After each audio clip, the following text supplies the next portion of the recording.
안녕하세요. 사연 읽어주는 남녀입니다. 오늘도 와주셔서 감사드리며 그럼 오늘의 사연 시작하겠습니다. 안녕하세요. 전 50대 초반에 접어든 여자입니다. 대학 졸업반인 딸과 조만간 명예퇴직을 당하지 싶은 남편과 오순도순 살고 있는 그런 사람입니다. 제 나이 정도의 주부라면 누구나가 하기 마련인 그런 고민들을 안고 살죠. 일단 가장 먼저 접하는 고민이라면 역시 자식 문제겠죠. 대학 졸업반인 딸은 요새 휴학 문제를 두고 저희 부부와 다투는 중입니다. 1년만 더 대학을 다니면 되는데 글쎄 휴학을 하겠다지 뭡니까? 저희로선 잘 이해가 되지 않지만 요새 그런 경우가 엄청 많대요. 딸의 가장 친한 친구인 민선이도 휴학을 했다고 그러대요. 이유는 취직 때문이래요. 요새 취직하기가 하늘의 별 따기라는 건 저도 알죠. 근데 그거랑 휴학이 무슨 상관인지는 모릅니다. 딸 말로는 취직이 결정되지도 않은 상황에서 대학을 졸업해버리면 나중에 취직하는데 불이익이 올 수도 있대요. 회사 입장에서는 취업 재수생보다는 현역을 뽑는 걸 더 선호한다나요? 그래서 취직에 대한 확신이 없는 상황이라면 휴학을 해서라도 학부에 머무는 상황을 만들어야 하는 거래요. 요즘 애들 참 불쌍하다 싶어요. 저희 때는 사실 취업이 그리 어렵지 않았거든요. 저도 그랬고 남편도 그랬으니 딸의 고민을 이해하는 게 쉽지 않았답니다. 딸한테 이런 말하면 난리 나겠지만 꼭 그래야 할까 싶어요. 휴학도 휴학이지만 그렇게까지 해서라도 꼭 대기업에 가야 하는 건지 모르겠어요. 꼭 대기업에 가야만 좋은 인생을 누리는 건 아니지 않을까요? 근데 요즘 젊은 애들 생각은 다른 모양이더라고요. 이런 말 하면 속물 같다고 그러겠지만 요새 사회가 그래. 일단 대기업이나 공기업 이런 데 못 가면 시작부터가 뒤처지는 게 된다고. 쉬 이해는 안 가지만 그게 요새 젊은 애들이 하는 생각이긴 한가 보더라고요. 그러던 딸이 요새는 좀 달라지는 눈치예요. 아무래도 사람은 자기가 일을 겪고 나면 그 일로부터 교훈을 받을 수밖에 없잖아요. 딸이 그 케이스랍니다. 딸한테는 큰 외삼촌이 되는 제 큰오빠가 대기업 이사님 출신이세요. 지금은 퇴직을 하고 자기 사업을 준비 중인데요. 딱 딸이 원하는 인생 루트를 걸어온 사람이죠. 과정만 놓고 보면 딸의 롤모델이라고 해도 무방합니다. 근데 그런 외삼촌이 보인 작태에 진짜 실망을 했어요. 그래서 스스로도 혼란이 오는 모양이더라고요. 그런 상황에서 양평에서 저랑 친하게 지내는 원주민들과의 교류를 보기도 하면서 꼭 대기업만이 인생의 정답은 아닐 수도 있다고 여기는 눈치 같대요. 원주민이란 말이 좀 이상하실 텐데요. 저희처럼 서울 살던 사람들 입장에서는 원래부터 이곳에서 터를 내리고 사시던 분들이 원주민인 건 당연하죠. 농사를 지으시는 분도 계시고 다른 일을 하시는 분도 계신데요. 사실 처음 귀농하면 원주민과 마찰이 생기는 경우도 없진 않아요. 근데 저희는 운이 좋았는지 좋은 이웃들과 잘 지내고 있어요. 덕분에 때만 되면 이것저것 가져다 주시기도 해서 때 아니게 입이 호사를 누리죠. 그분들이 어디 대기업 근처라도 가보셨겠습니까? 근데도 참 행복하게 사시잖아요. 물론 그분들도 고민이 없으신 건 아니겠지만 딸로는 좋아 보인 건 분명해요. 딸이 어떤 결정을 내리건 저희 부부는 딸의 의사를 존중할 예정이에요. 자기 인생이잖아요. 자기 생각대로 대기업을 가건 혹은 다른 좋아하는 일을 시작하건 저희가 간섭할 순 없겠죠. 다만 그 선택이 자기가 행복해질 수 있는 것이었으면 좋겠어요. 부모는 다 그런 생각을 하게 마련이죠. 자식 고민이 아니라면 남은 건 남편인데요. 전 운 좋게도 남편 때문에 할 고민은 없어요. 원체 성실한 사람이라서 회사건 집이건 다 충실한 타입이라서요. 이젠 나이가 나이니 친구들이 하나둘씩 회사에서 밀려난다는 얘기를 해서 가끔 저를 고민스럽게 만들긴 해도 어쩔 수 없는 일이잖아요. 그동안 열심히 일했으니 설령 그런 일이 생긴다고 해도 남편 잘못도 아닌걸요. 그래도 우리 두 사람 열심히 살아와서 돈이 많은 건 아니지만 그래도 노후에 딸한테 손 벌리지 않아도 될 정도는 모아두기도 했고요. 이 정도면 저 진짜 행복한 여자인 거 맞죠? 다만 한 가지 고민이 있어요. 제 오빠들과의 사이가 그거예요. 저 지금 오빠들과 거의 남남처럼 살고 있답니다. 차라리 남남이면 신경 쓸 것도 없죠. 전 모르겠지만 오빠들은 제가 원수처럼 여겨질지도 몰라요. 저 때문에 자기들 삶이 부족해졌다 여기고 있거든요. 근데요, 사실 그게 당연한 거였습니다. 아직 아빠가 멀쩡하게 살아계시는데 왜 아빠 재산에 눈독을 들인답니까? 자기들 말대로 언젠가는 유산으로 물려받을 거란 걸 알아요. 그래도 지금은 아니죠. 근데 오빠들은 그걸 무시하고 자기들 마음대로 아빠 재산을 가져가려 했답니다. 전 그걸 막은 거고요. 정확하게 말하면 그걸 막은 건 제가 아니라 딸의 공이었지만요. 아무튼 그 일 때문에 저희 남매는 남남처럼 살고 있어요. 지인들은 그런 형제라면 없는 게 더 낫다고 하는데 저야 그럴 수 없죠. 언젠가 아빠까지 떠나고 나면 제 유일한 혈육인 사람들이 될 텐데 그런 사람들과 평생 등지고 살 수는 없으니까요. 어떻게든 예전처럼 돌아가고 싶다는 게 솔직한 제 바람입니다. 저희 예전엔 진짜 좋았거든요. 적어도 아빠의 치매가 발병하기 전 그리고 엄마가 방광암에 걸리지 않았을 무렵에 저희 가족은 꽤 화목했답니다. 저희 부모님들은 언제나 자식들을 위해 끝없는 사랑을 베풀어 주셨어요. 그러니 다들 사이가 좋을 수밖에 없었어요. 명문대학을 졸업하고 대기업에 다니던 큰오빠, 식당을 운영하던 둘째 오빠와 막내인 저까지 다들 사이좋게 지냈습니다. 다들 먹고 사는 것에 쪼들리지 않을 정도는 되었으니 큰 문제가 생길 이유도 없었고요. 그렇게 영원히 이어질 것 같던 가족의 평화에 금이 가게 된 계기가 엄마의 암이었어요. 엄마가 방광암 진단을 받으셨답니다. 그래도 다행이라면 다행이었습니다. 1기를 간 넘겨 2기가 될락말락하는 그때 발견됐거든요. 어머니, 그 대학 병원 의사놈이 제 대학 친구예요. 그놈 말로는 큰 걱정할 필요 없대요. 수술로 충분히 가능하고 치료 잘 받으면 천수를 누리는 것도 문제가 아니래요. 맞아, 엄마. 엄마 이제 70인걸. 요새 우리나라 의사들이 정말 실력 있어서 웬만한 암쯤이야 거뜬히 낫게 해준대. 호들갑 좀 그만 떨어. 엄마가 겨우 암 때문에 질 것 같니? 나보다는 너희 아버지나 달래줘. 엄마 말대로 암에 걸린 건 엄마였는데 더 놀란 건 아버지셨어요. 저희 아버지가 평생 엄마만 보고 사신 분이셨거든요. 평소에도 입버릇처럼 그러셨어요. 자긴 엄마보다 빨리 죽을 거라고요. 엄마 없이 살면 자식들한테 짐이 될 거라며 걱정이 태산인 분이었어요. 그런데 엄마가 암에 걸렸다고 하니 사색이 된 거였답니다. 엄만 좋겠네. 아빠가 저리 걱정해주니. 하긴 예전에 엄마가 나 임신했을 때 아빠가 대신 입덧도 해줬다니 뭐. 엄마는 무슨 복이 있어서 저런 남편을 만난 거래? 승연애비는 말도 안 듣고 속만 썩이는데. 승연애비가 어때서? 성실하지 묻어나지. 어디 가서 그런 말 하지 말어. 승연애비 같은 사람 없다. 네가 그런 말 하면 사람들이 너 욕해. 배가 불러서 그런 거라고. 하긴 그렇긴 해. 쥐들이 살아본 것처럼 애아빠 편만 든다니까. 걱정이 안 될 수가 없죠. 엄마가 다른 것도 아니고 암이라는데 자식으로서 걱정을 하는 게 당연했죠. 그렇지만 그렇다고 해서 대놓고 걱정을 할 수는 없었어요. 저희가 걱정을 하면 오히려 엄마가 편하지 않으실까봐 일부러 더 아무렇지 않은 척 일상적인 이야기만 했답니다.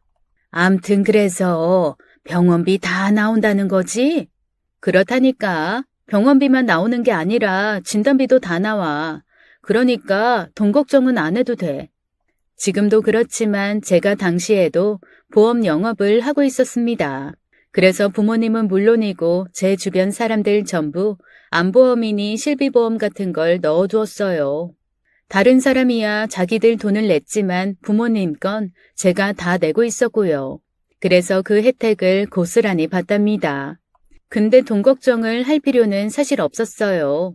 저희 부모님 평생을 열심히 사신 분이셨거든요. 그래서 노후 걱정 따위는 1도 할 필요가 없으셨거든요. 나중에 다 따져보니 이것저것 다 하면 40억 가까이 재산이 있으시더라고요. 그렇게 열심히 사셨는데 그 정도 재산이 있는 건 당연한 거였죠. 그럼에도 병원비 걱정을 하실 정도로 허튼데 돈 쓰는 걸 끔찍하게 싫어하신 분이셨답니다. 그게 아니라도 돈 걱정을 왜 해? 자식이 셋이야. 다들 먹고 살만하고. 누가 걱정을 해? 부모 생각해주는 새끼들이 있는데. 그래도 보험에서 내주면 좋은 거잖아. 고맙다. 네 돈 들여 나랑 아버지 보험 잘 챙겨줘서. 엄만 별말을 다 해. 아니 할 말로 엄마 아버지 재산 아껴놓으면 그거 혜택 누가 봐? 우리잖아. 난 미리 투자해놓은 거야. 나중에 내가 받을 재산 늘리려고. 누가 여시 아니랄까 봐. 그래, 다 가져가라. 아이고 몹쓸 것. 아무래도 엄마 오래 사셔야겠어요. 나중에 두 분 유산 갖고 저게 난리 부릴 것 같은데요. 엄마가 한 100살 사시면 저도 70일 테니 그땐 욕심 안 내겠죠. 그런가? 어쩔 수 없네. 그럼 엄마 100살까지만 사셔. 오빠 말 들었지? 나 엄마 일찍 가면 유산 가지려고 발악할 거니까. 그래, 알았다. 자식들끼리 유산 갖고 싸우는 거 보기 싫어서라도 오래 살아야겠구나. 그럴 마음이 1도 없다는 건 모든 식구들이 다 알았죠. 저희 형제들이 돈 욕심을 부릴 만큼 욕심 많은 사람으로 자라게 내버려 두실 분들이 아니었으니까요. 그냥 엄마가 오래도록 저희 곁에 있기를 바라는 마음이었답니다. 저희 바람대로 엄마의 수술은 잘 끝났어요. 기수가 낮아서 암 자체도 크게 자라지 않은 데다가 위치도 좋아서 의사가 수술이 대성공이라고 그랬답니다. 이어지는 항암치료 과정에도 엄마가 힘들어하시긴 했어요. 항암치료라는 게 웬만한 젊은 사람들도 못 견딜 정도로 힘든 거잖아요. 그래도 엄마는 잘 버티셨어요. 주변 사람들, 그러니까 당장은 자식들이 걱정하는 걸 원치 않으신 때문이기도 하지만 무엇보다 아빠가 걱정돼서 그러신 거였어요. 당신이 힘들어하는 모습을 보이면 아빠가 더 괴로워하실 거란 걸 아셨으니까요. 그걸 누구보다 잘하는 게 저였어요. 오빠들은 회사 일에 식당 일이 바쁘니 엄마랑 시간을 보내는 경우가 적었지만 저는 보험 영업을 하니 시간을 제 마음대로 쓸 수가 있었기 때문이었어요. 근데 그건 제가 엉터리 보험 설계사라서 그런 거였어요. 제 동료들은 새벽부터 저녁까지 쉬지도 않고 일하거든요. 저야 적당히 일을 하자는 주인이 그게 가능했어요. 너 이렇게 매번 땡땡이 쳐도 돼? 그러다 회사에서 잘릴라. 자르라고 하지 뭐. 내가 먹고 사는 게 힘들어서 일하는 것도 아닌걸. 그리고 이것도 일이야. 엄마가 내 보험 고객 중에서 가장 큰 손이잖아. 엄마 이름으로 된 보험만 해도 5개에 아빠도 4개인걸? 이런 VIP께서 아프신데 당연히 일해야지. 어서 준비해. 아빠랑 오늘 오리탕 먹으러 가자. 엄마 오리탕 좋아하잖아. 수시로 시간을 내 엄마와 함께 보냈답니다. 새삼 느낀 게 있었거든요. 엄마랑 더 많이 시간을 보내지 못하면 후회할 것 같다는 생각 말입니다. 저도 40이 넘고 자식을 키우다 보니 부모 마음을 조금은 알 것 같았어요. 당장 저만 해도 매일 집에서 보는 딸인데도 일이 있어 하루 이틀 제대로 못 보면 너무 보고 싶지 뭐예요. 엄마도 그럴 것 같다는 생각이 들었어요. 근데 다들 결혼해서 가정을 꾸린 뒤부터는 그럴 수 없었지 않습니까? 고작 해야 1년에 10번 정도 보는 게 다였으니까요. 얼마나 자식들이 보고 싶을까요? 그래서 더 엄마를 찾았답니다. 엄마가 몸이 안 좋으니 그 핑계로 더 그랬던 거였어요. 생각해보니 그때 그러기를 정말 잘했다 싶대요. 아무튼 그렇게 자주 보다 보니 때론 엄마가 힘들어하는 모습을 보기도 했어요. 왜? 많이 힘들어? 괜찮아. 그냥 좀 메스꺼려서. 힘들면 힘들다 그래. 항암 치료가 얼마나 힘든지 모르는 사람이 어딨다고. 네 아빠는 몰라. 내가 아빠 앞에선 티를 안 내거든. 그런다고 아빠가 모를까. 하루 종일 엄마 곁에 있는데. 그래서 더 그러는 거야. 네 아빠 심약한 사람이라 내가 힘들어하면 자기가 더 힘들어하는 사람인 거 알잖니. 알지. 그래도 힘들면 힘들다고 그래. 그래야 아빠가 엄마 챙기지. 아서라. 그 나이에 마누라 챙기는 일까지 시키고 싶지 않다. 왜? 엄마는 그 나이에도 아빠 챙기잖아. 근데 왜 아빠는 하면 안 돼? 나야 그게 몸에 배긴 사람이지만 아빠는 어디 그래? 진짜 못 말린다니까. 그렇게도 아빠가 좋아? 좋지. 덕분에 내가 금덩어리 3개를 얻었는데. 엄마가 말한 금덩어리가 바로 저희 3남매였죠. 엄마는 저희를 금덩어리로 여겼는데 왜 오빠들은 그런 생각을 못한 거였을까요? 그 생각만 하면 지금도 속에서 천불이 오릅니다. 알았어. 그러니까 아빠 평생 챙기려면 엄마가 잘 먹고 잘 지내야 돼. 내 말 알지? 그래. 그래도 사람 일은 모르니까 혹시 나 먼저 가면 아빠 좀 잘 챙겨줘. 큰 놈이랑 작은 놈은 며느리 눈치도 있으니 그러기 힘들겠지만 넌 할 수 있을 거다.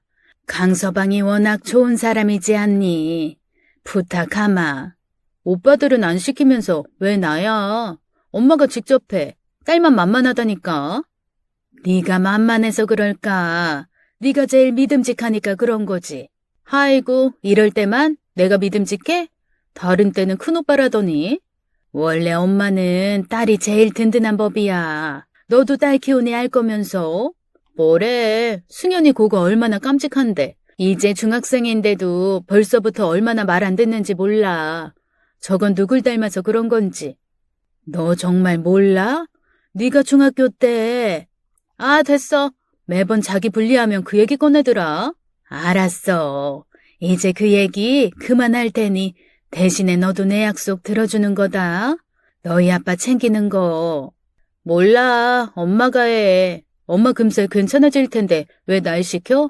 엄마는 그 와중에도 항상 아빠 걱정을 하셨답니다. 참 의좋은 부부였죠. 아빠도 엄마 못지않게 엄마 걱정부터 앞서는 사람이었으니 그런 걸 부창부수라고 하는 거겠죠. 말로는 그랬어도 엄마 부탁을 거절할 제가 아니었어요.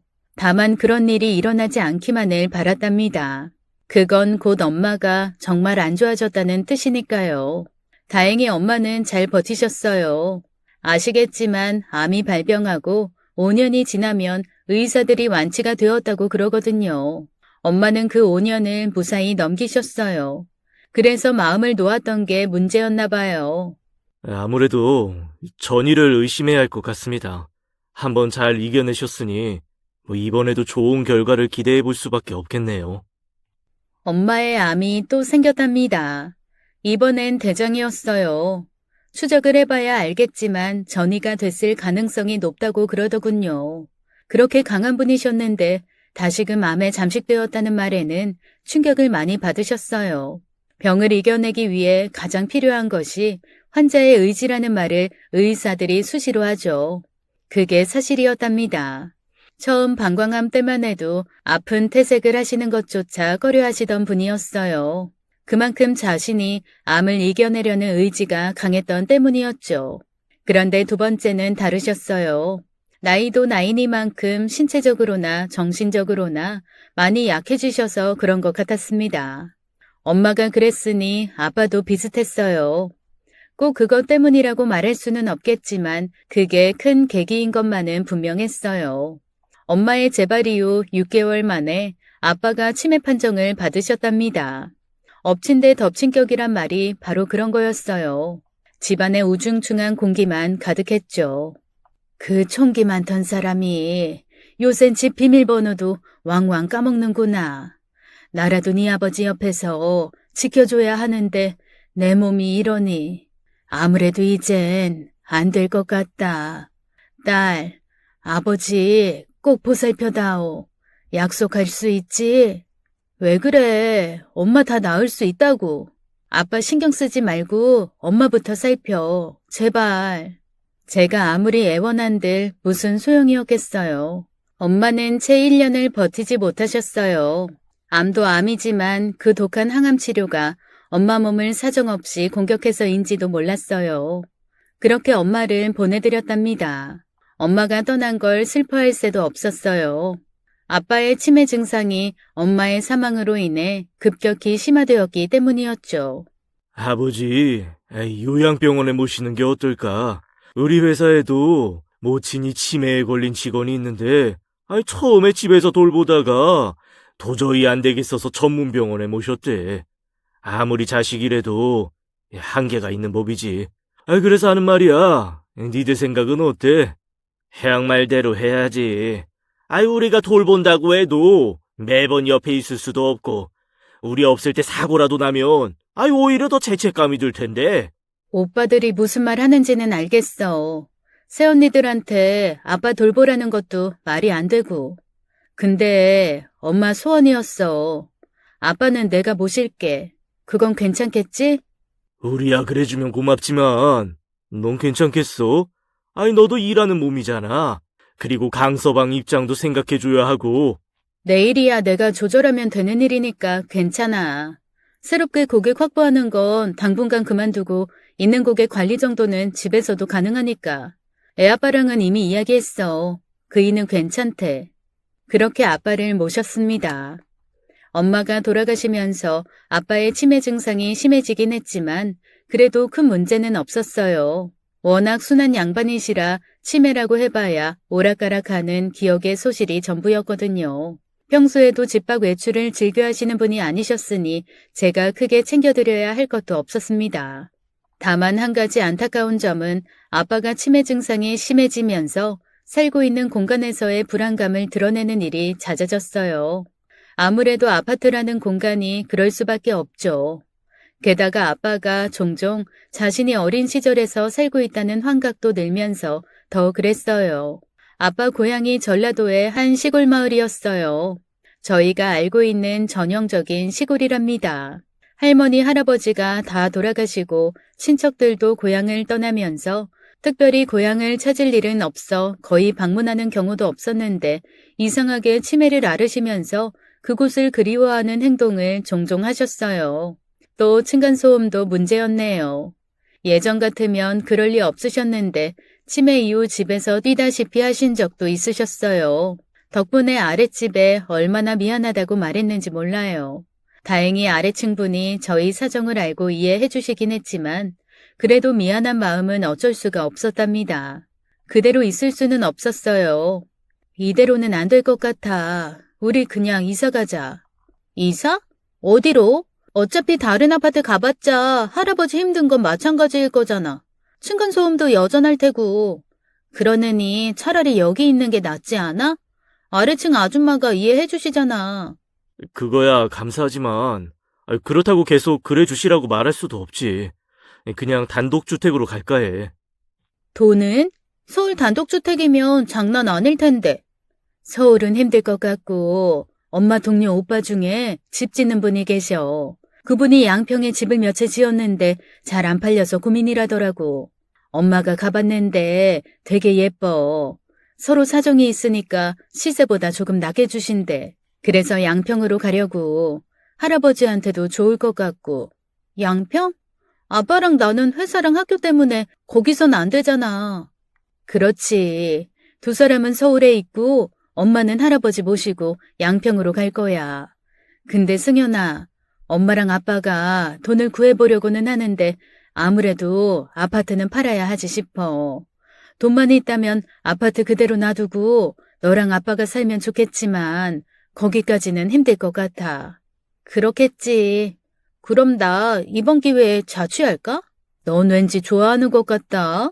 좋기는 방법이 없잖아.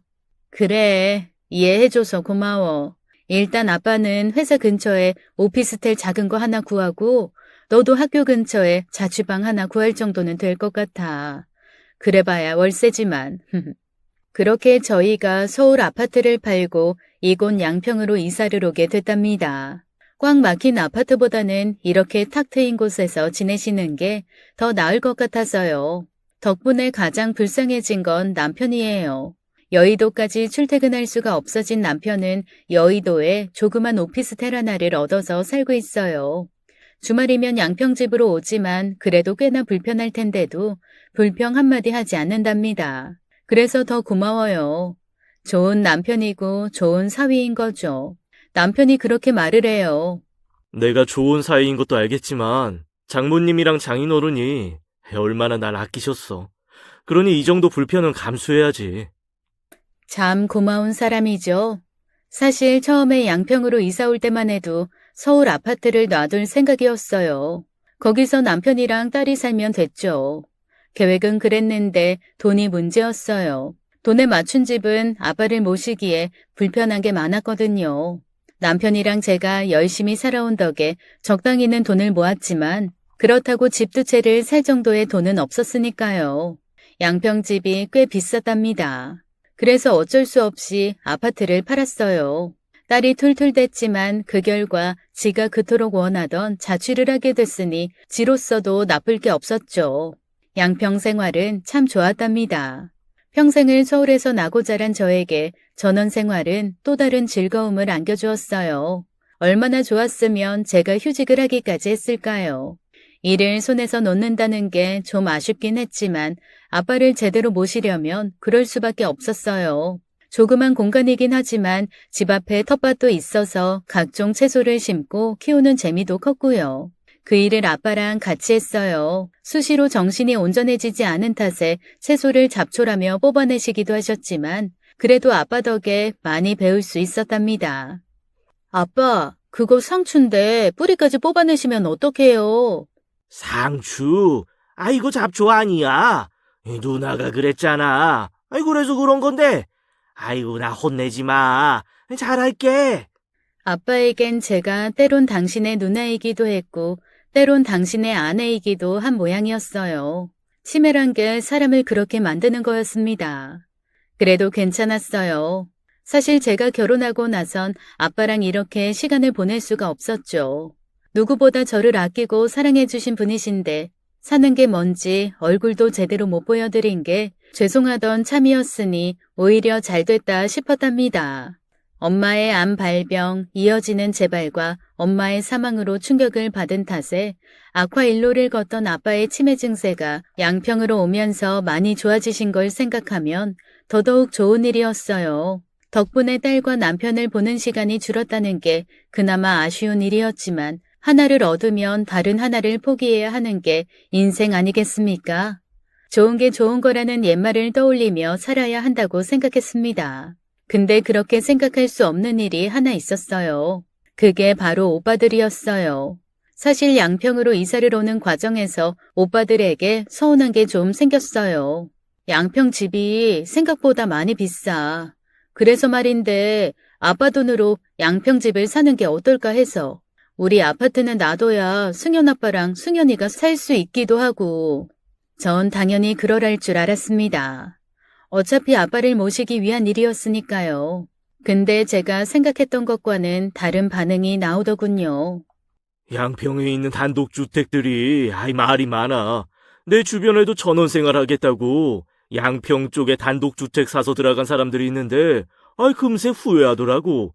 서울에 살다가 그런 데 살면 처음엔 고기도 마음대로 구워 먹고 초록색 많이 보고 사니 좋다 하다가도 한 1년 지나니 너무 힘들다더라.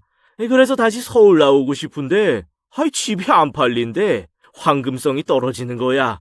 네 말대로 양평집 샀다가 나중에 안 팔리면 고생할 게 뻔하잖아.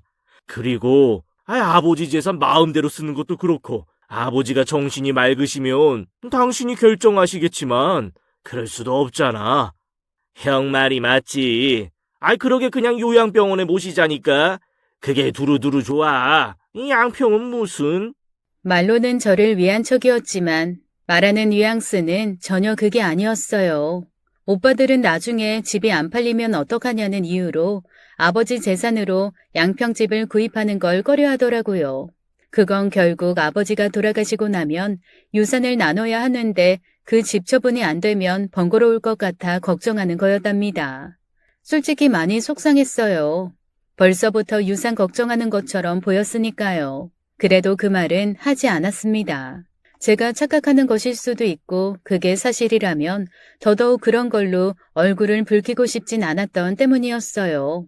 모르는 사람이 보면 제가 아버지 재산이 탐나서 아버지 돈으로 양평집을 사겠다는 것처럼 보일 수도 있을 테니까요. 그래서 그냥 저희 아파트를 팔고 저희 돈으로 양평집을 구한 거였답니다. 사실 거기까지만 해도 긴가민가 했어요. 말씀드린 것처럼 저희 형제들이 다 사는 게 나쁘진 않았답니다. 큰오빠는 대기업 이사로 있다 당시 막 명퇴를 한 직후였어요. 원래 대기업 이사란 게 그런 자리라더군요. 언제든 자를 수 있게 이사를 시켜준다는 말이 그래서 있는 거였어요. 그래도 누구처럼 걱정을 하고 그럴 처지는 아니었어요. 퇴직금도 수억 대였고 무엇보다 퇴직을 하더라도 1년은 전에 받던 월급 비슷하게 돈이 나온다고도 그러더군요. 그건 남편이 말해준 거였어요. 그래? 대기업이 다르긴 다르네. 회사마다 조금씩 다르긴 하지만, 에이, 그게 사람 관리하는 법이야. 생각해봐. 이사까지 시켰다고 내쫓는 거잖아. 그럼 잘릴 사람은 당연히 기분이 안 좋겠지. 이사 정도 되면 기업 비밀도 많이 알 텐데, 그 정보 가지고 다른 회사에 써먹으면 당연히 회사는 손해겠지. 그래서 퇴직 후에도 월급도 주고 사무실도 주고 뭐 그러는 거야. 뭐 퇴직금도 당연히 많지. 이사면 적어도 25년 이상씩은 근무한 사람들이니까. 큰오빠가 생활고에 시달릴 이유는 없었어요. 식당을 하던 작은 오빠도 마찬가지였고요. 어쩌면 큰오빠보다 더 넉넉한 게 작은 오빠였을지도 몰라요. 식당도 식당이지만 작은 오빠가 주식 같은 곳에서 쏠쏠하게 돈을 번다고 본인 입으로 자랑한 게 한두 번이 아니었으니까요. 그런 사람들이 설마 유산에 탐을 낼까 싶었어요. 따지고 보면 저희가 가장 유산이 급한 쪽이었죠. 세 가족 중에 가장 돈이 적은 집이었으니까요. 근데 그런 저희도 유산에 욕심을 내지 않았으니 하물며 사정이 더 좋은 오빠들이 그럴 리가 없다고 생각했던 겁니다. 그게 아니었지만요. 사람 욕심이란 게 있으면 있을수록 더 큰 거란 걸 몰랐던 거였어요. 요새 아버지는 좀 어떠시냐? 아니, 오늘도 우리 못 알아보시는 걸 보니 더 안 좋아지신 것 같은데. 그냥 비슷비슷하셔. 좋은 날은 맑은 순간이 꽤 길기도 하고 그냥 오늘만 그런 거야. 저러다가도 갑자기 알아보실 때도 많고. 그래도 다행이잖아. 아빠 정신은 그래도 몸은 정정하시니까. 함튼 네가 고생이 많다. 아니, 너 일도 그만두었는데 이 생활은 괜찮냐? 괜찮아. 그래도 아직 애 아빠가 회사도 다니고 승현이도 알바 정도는 해서 지 생활비 벌어서 쓰기도 하고 여기서야 크게 돈 들 일도 없는 걸. 그래도 아이 둘이 벌다 혼자 벌면 쬐일 수밖에 없지. 아이 그래서 하는 말인데. 오랜만에 양평집을 찾아온 오빠들이 이상한 말을 했답니다. 아버지 돌아가시기 전에 유산을 정리하는 게 어떻겠냐는 말이었어요. 솔직히 화가 났어요. 아빠가 저리 정정한데 자식들이 유산 이야기나 하는 게 싫었어요. 지금 그게 무슨 말이야? 아빠 봤잖아. 정정하셔. 근데 유산이라니. 아이 화내지 말고 들어. 아이 우리가 유산이 탐나서 그러는 거 아니잖아. 이런 경우 종종 부모님 사망 전에 유산을 정리하곤 해. 네가 잘 몰라서 그러는 건데 아니 나중에 아버지 돌아가시고 나서 유산 정리하면 복잡한 게 한둘이 아니야. 상속세도 상속세고 그 과정에서 번거롭게 처리해야 할 게 얼마나 많은데 지금이라면 위임장 한 장으로도 처리할 수 있어. 형 말이 맞아. 아니 아니할 말로 아까운 상속세를 왜 내? 당장 동산 아버지가 처리한 걸로 해서 그 돈 우리가 나누면 상속세를 피할 수도 있어. 아버지가 그냥 본인이 다 써버린 돈인데 그걸 누가 뭐라겠어? 그래, 상근이 말 잘했다. 아버지가 은행 가서 돈 다 찾아서 그걸 땅에 묻었다면 국세청이 뭘 할 거야? 그걸로 상속세를 달랠 수 없잖아. 우리가 왜 멀쩡한 돈을 나라에 주냐고. 그래서 하는 말이야. 이거야말로 누이 좋고 매부 좋은 일 아니니. 오빠들 진짜 왜 그래? 오빠들은 금세라도 아빠가 돌아가실 것처럼 말하잖아. 아빠 아직 정정하시다고 몇 번을 말해? 난 그러고 싶지 않아. 아빠가 결정하실 문제기도 하고. 아빠도 생각이 있으실 거야. 그러니까 그 이야기는 그만해. 아버지가 생각이 있다고? 정말 그래? 치맨데 생각은 무슨 생각? 네가 봐서 누구보다 잘 알잖아. 오빠, 아빠 지금 방에 계셔. 다 들으신다고. 지금 오빠 말 들으면 아빠 얼마나 서운하실지 몰라서 그러는 거야? 누가 서운하게 생각한다고 그래? 설령 들으신다고 뭐 대수야. 내가 누군지도 모르는 양반이 우리가 하는 말을 알아듣지도 못할 텐데. 알아들으셔. 말했지. 정신이 딴 데 계시다가도 금세 온전해지시기도 한다고.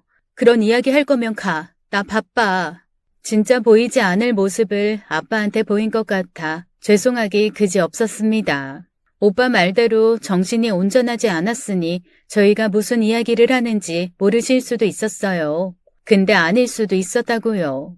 그런 상황에서 자식들이 유선 운운하는 걸 들으면 얼마나 서운하셨겠습니까?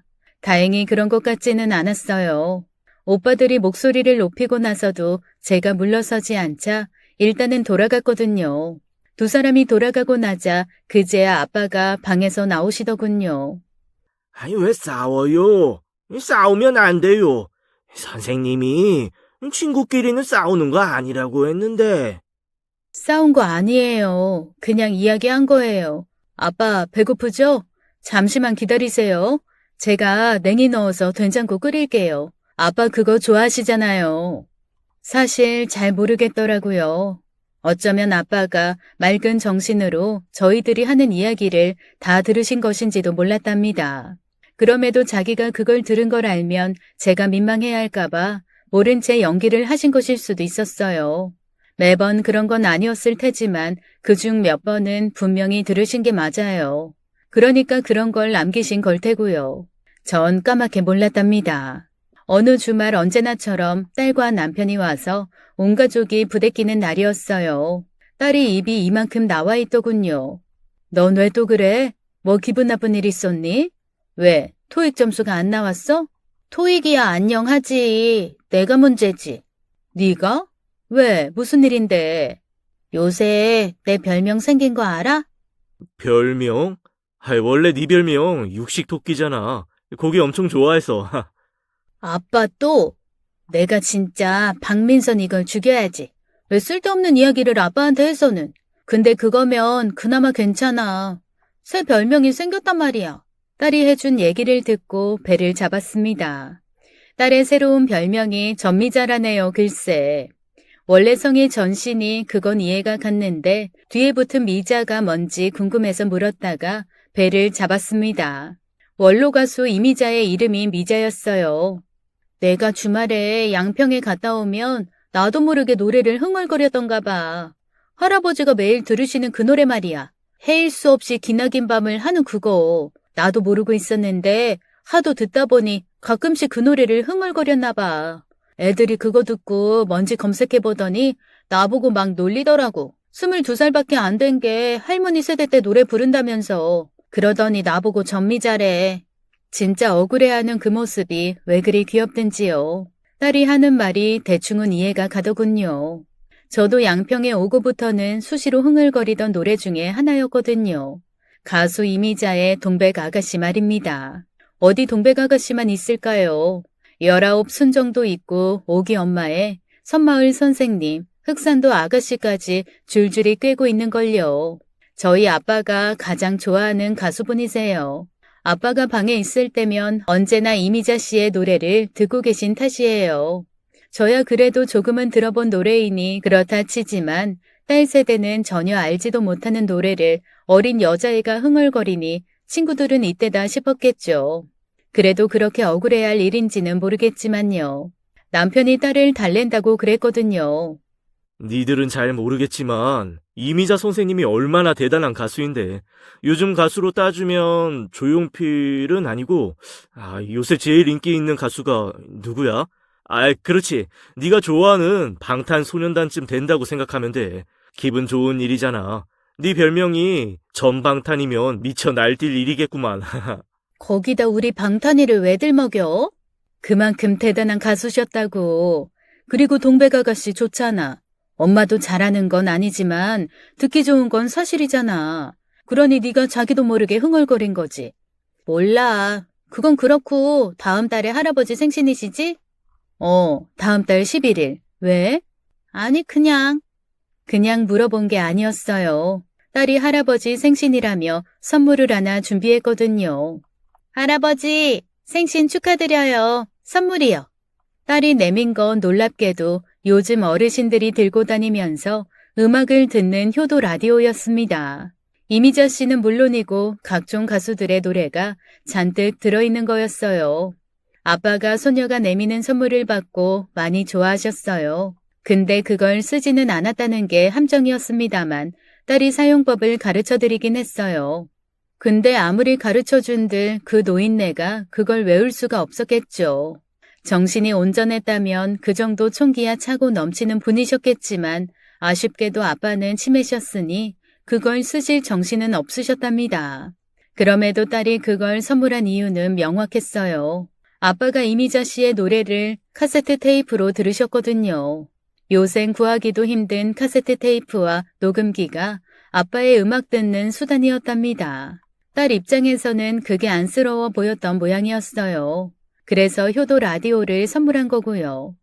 스위치만 누르면 온갖 노래가 나오니 편할 거란 생각을 했나 봐요. 번거롭게 테이프를 넣고 플레이 버튼을 누른다 해도 한 10곡이면 다시 재설정을 해야 하는 게 불편하게 보였겠죠. 이유는 또 있었어요. 테이프라는 게 계속 듣다 보면 늘어지기도 하잖아요. 아빠가 하도 들으시니 이미자 테이프가 늘어져서 이상한 소리를 내기도 했거든요. 덕분에 제가 테이프 구하느라 얼마나 발품을 팔았는지 모릅니다. 파는 데가 잘 없어서 딸에게 말했더니 딸이 인터넷으로 구매해 주대요. 참 세상 편하지 뭡니까. 이런저런 이유로 딸이 아빠 생일 선물로 효도 라디오를 사온 거였어요. 그 어린 아이조차도 아빠를 생각하는데 자식이란 사람들은 왜 그런 건지 모르겠더군요.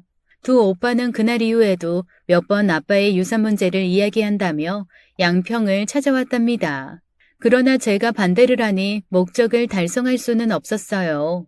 나중에는 진짜 싸움 직전까지 갈 정도였어요. 아니, 난 진짜 너를 이해 못하겠다. 내가 다 가지겠다는 것도 아니고, 우리 셋이 공평하게 나누자는 거잖아. 아니, 할 말로 이 딸이라고 널 적게 준다는 것도 아닌데 왜 그러는 거냐고. 이게 그 문제가 아니잖아. 아빠가 계신데 왜 우리 마음대로 유산을 나눠. 아빠가 주신다면 그때 받는 게 맞는 거잖아. 그러니까 그러는 거지. 아버지 정신이 저런데 그걸 언제까지 기다려.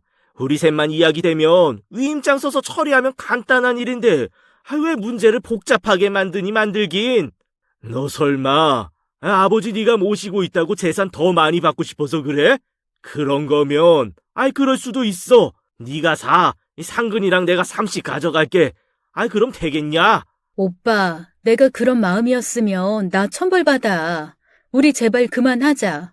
아빠 보기가 너무 미안해. 진짜 네 본심을 모르겠다. 설마 다 가져가고 싶어? 하긴 아버지를 네가 모시고 있으니 그러려고 들면 못할 것도 없겠다. 근데 그랬다간 진짜 큰 문제 난다. 행여라도 그럴 마음 있으면 애초에 포기해라. 말이 안 통했습니다. 돈이 없는 것도 아닌 사람들이 왜 그러는 건지 모르겠더군요. 중늙은이가 다 돼서 어린 시절에도 하지 않던 형제간의 싸움을 하는 것이 너무 싫었어요. 아무리 싸운들 해결책이 날 리가 없었답니다. 전 절대로 아빠 생전에 유산을 분배할 생각이 없었으니까요. 제가 그렇게 나오자 결국 두 오빠는 절 설득할 마음을 접었답니다. 대신에 해서는 안 될 짓을 꾸몄어요. 제가 평일에는 아빠를 돌보지만 주말엔 제 일을 처리하는 경우가 왕왕 있었어요. 주말엔 승현이도 있고 남편도 있으니 두 사람에게 아빠를 맡길 수가 있어서였죠. 그 주말에도 그랬습니다. 지인 결혼식이 있어서 남편과 제가 결혼식에 가는 동안 승현이한테 아빠를 부탁하고 나갔어요. 그래도 마음이 안 놓여서 결혼식만 보고 오는 일정이었지만 서울까지 다녀오는 거였으니 극심한 교통체증 때문에 좋기 6시간은 더 걸려서야 집으로 돌아올 수 있었습니다. 다행히 애가 할아버지랑 잘 놀아주었나 보더라고요. 고생했다. 할아버지는? 밥 드시고 주무실걸? 오늘은 정신도 맑으셔서 나랑 이야기도 많이 했어. 참, 그리고 외삼촌들도 다녀가셨어. 외삼촌? 할아버지랑 이야기도 하셨어? 그랬을걸? 난 내 방에 있었고 외삼촌들이 안방에서 할아버지랑 계셨어. 온전한 정신이었는지는 모르겠지만 하여간 한 1시간은 계셨던 것 같아. 좀 의아했지만 있을 수 있는 일이었죠. 부모 자식이 얼굴을 맞대는 일이 놀라울 것도 아니니까요. 그래도 혹시나 했어요. 아픈 아빠를 잡고 이상한 이야기를 하지 않았나 싶었거든요. 설마 그러진 않았을 거라고 생각했습니다. 특히나 유산 이야기 따위는 하지 않았을 거라 믿었지만 그래도 알 수 없는 거였어요. 제가 아는 오빠라면 그랬을 테지만 당시의 오빠들은 뭔가에 홀린 사람 같았으니까요. 아무리 그래도 그런 짓을 저지를 줄은 몰랐습니다. 이틀 뒤였나 봅니다. 월요일이었어요. 아빠가 주무시는 걸 보고 집안일을 하는 중이었는데 요란스레 아빠 전화기가 울리더군요. 동백 아가씨였어요. 저희 딸이 할아버지가 좋아하는 걸 알고 벨소리까지 그걸로 바꿔줬거든요. 특별히 울리지 않는 전화기였어요. 가끔 스팸 전화나 혹은 친척 어르신들 전화 말고는 찾는 사람도 없었으니까요. 저장된 이름이 없는 걸로 봐선 스팸 전화라고 생각했어요. 이용호 씨 전화 맞습니까? 여기 땡땡은행인데요. 지금 아드님이 오셔서 이용호 씨 예금 인출을 문의하셔서요. 위임장이 있긴 한데 액수가 커서 그래도 확인 전화 드렸습니다. 무슨 소린가 했습니다. 아빠 통장에서 돈을 인출한다는 말이었거든요. 그것도 통장에 있는 돈 전부를 인출한다지 뭡니까? 액수가 엄청 컸답니다. 몇 억이 넘었으니까요. 그래서 은행에서도 확인 전화를 걸어온 거였어요. 아무리 자식이고 위임장이 있어도 그게 규칙이라면서요. 아빠를 바꿔달라더라고요. 확인은 한다고요. 근데 아빠가 운전하시진 않았어요. 그래서 사정을 설명드리고 인출자를 바꿔달라고 했어요. 큰오빠였답니다. 오빠 미쳤어? 위임장이라니. 그런 걸 누가 써줬는데? 아빠가 써줄 리가 없잖아. 그러다 문득 이틀 전에 오빠들이 찾아온 게 생각났어요. 뭐야? 설마 아빠 정신도 없는데 위임장 받아간 거야? 오빠 그거 범죄야. 알아? 범죄라니? 아버지가 직접 써주신 거야. 그러니 난 자격 있어. 자격? 아빠한테 확인하기 전까지는 안 돼. 나 분명히 말했어. 더 말해봐야 입만 아플 테니까 직원 바꿔줘. 당장. 오빠가 직원을 바꿔주기 싫어 이리저리 전화기를 돌렸지만 결국 아빠 확인이 필요한 상황이었어요. 그 큰 액수를 한 번에 다 찾는 거니 본인이 승낙을 해줘야 했답니다.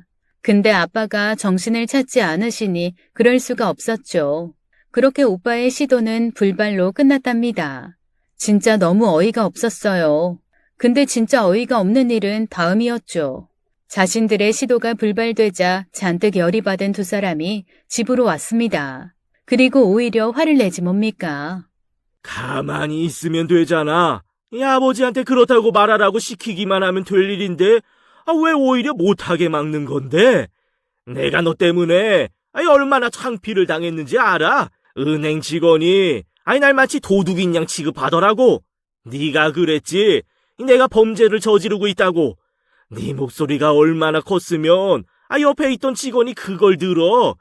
덕분에 난 범죄자가 됐다고. 알기나 해? 범죄 맞지. 솔직히 말해봐. 그거 지난 토요일 날 나 없을 때 와서 받아간 거지? 아니지. 받아간 게 아니라 훔쳐간 거지. 아빠 정신도 없었을 텐데 도대체 무슨 말로 아빠 서명을 받아간 거야? 인감이 안 보이니 서명으로 받아갔을 거잖아. 왜? 아빠 인감 못 찾겠으니 그런 거야? 말해봐. 너 말이라고 막 해도 돼? 누가 훔쳐가?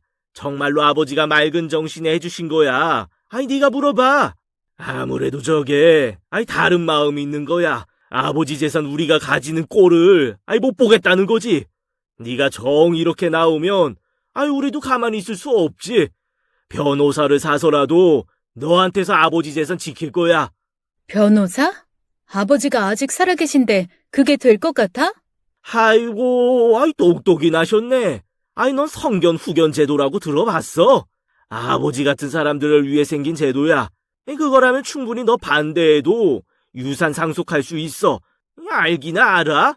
됐어, 형. 구질구질 설명하고 있어. 그냥 진행해.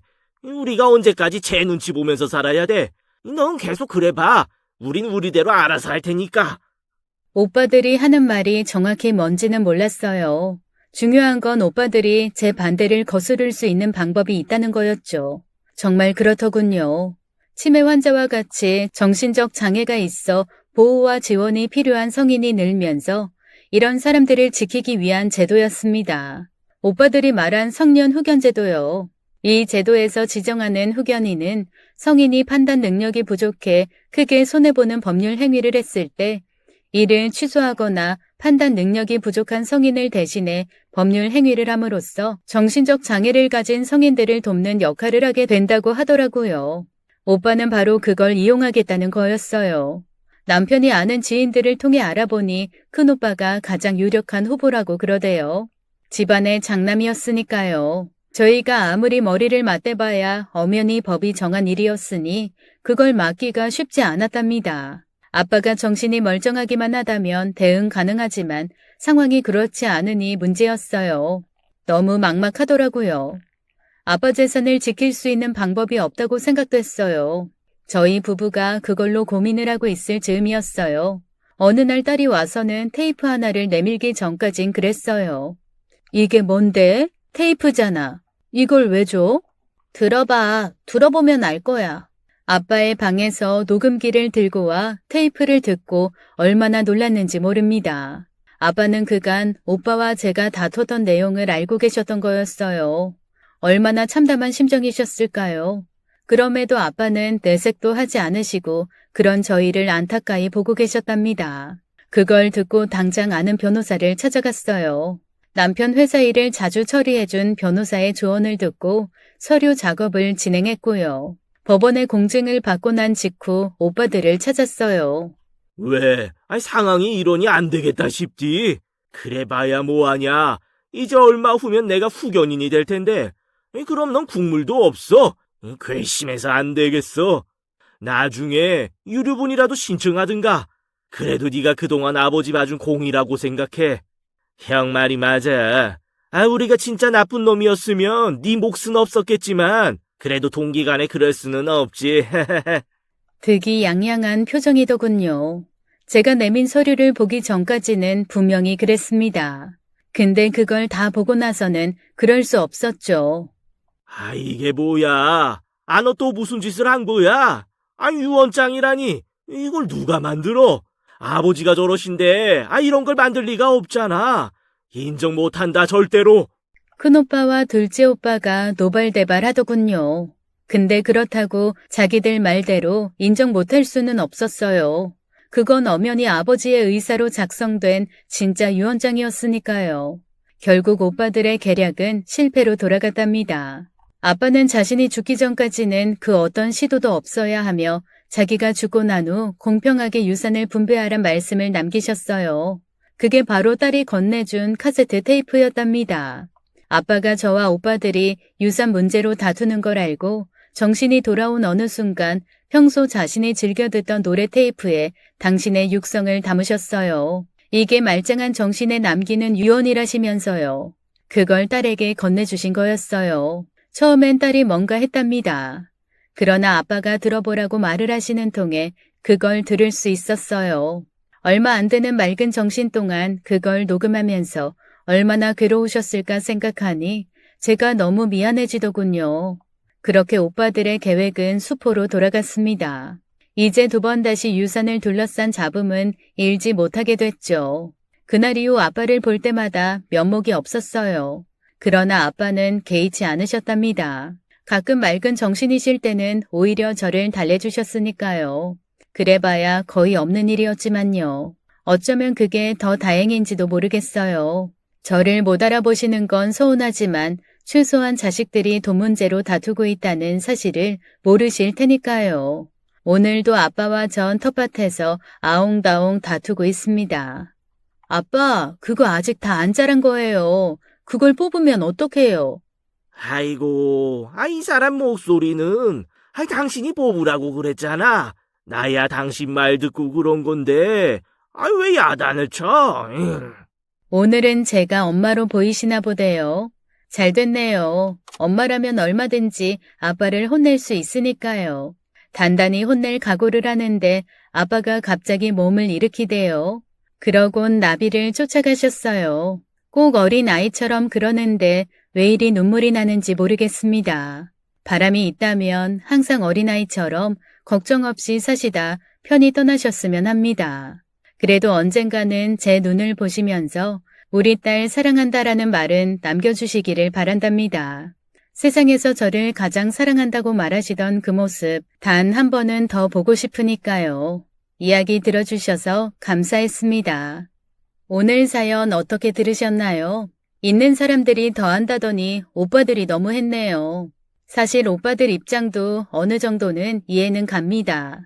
우리나라 상속세가 너무나 높아서 그런 거겠죠. 그래도 유산 때문에 자식들이 다투는 모습을 보는 아버지의 마음은 많이 속상하셨을 것 같네요.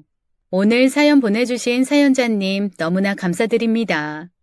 아버지의 남은 여생 평안하게 지내시도록 끝까지 곁에서 지켜주시길 바랄게요. 오늘도 끝까지 함께 해주신 여러분 감사드리며 저희는 다음 사연으로 돌아오겠습니다. 감사합니다.